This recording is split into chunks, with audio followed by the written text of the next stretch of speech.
नमस्कार मंडळी, मी ऋषिकेश सूर्यवंशी. सध्या महाविद्यालयीन शिक्षणाबरोबरच अकाउंटिंग क्षेत्रामध्ये प्रॅक्टिस करतोय. 2016मध्ये 12वी झाल्याच्या नंतर आमच्या कॉलेजचे शिक्षक अभिजित देशपांडे यांच्या माध्यमातून मी ज्ञानप्रबोधिनीशी जोडला गेलो आणि ज्ञानप्रबोधिनीमध्ये संगत लाभली ती म्हणजे ज्ञानप्रबोधिनीचे प्रसाददादा चिक्षे यांच्याशी. आणि त्याच काळामध्ये 2017मध्ये वॉटरकप स्पर्धा ही जोमाने सुरू होती आणि त्या काळात मार्च आणि एप्रिल या 2 महिने सलग 2017 ते 2019पर्यंत मी पूर्ण वेळ दादांसोबत पाण्याच्या कामामध्ये सहभाग घेतला. खरं तर विशेष म्हणजे या पाण्याच्या कामामध्ये जे शिकायला मिळालं ते भयानकच काहीतरी होतं, कारण एक आयुष्यामधला आपल्या अविस्मरणीय क्षण होता. कारण गावामध्ये जाऊन समाजाचे प्रश्न, तिथल्या लोकांचं पाण्याविषयीचं मत हे जाणून घेऊन यात अनेक लोक सहभागी झाले आणि अनेक गावांच्या दुष्काळमुक्त करण्यामध्ये लोकांनी सहभाग घेतला.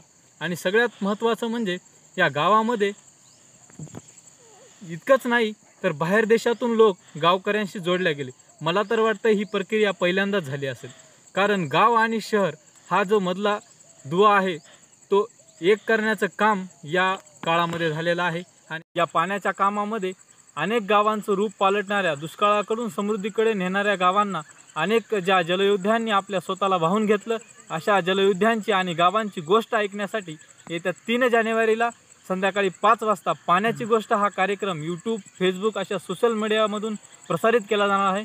पाहायला विसरू नका. येत्या 3 जानेवारीला पाण्याची गोष्ट.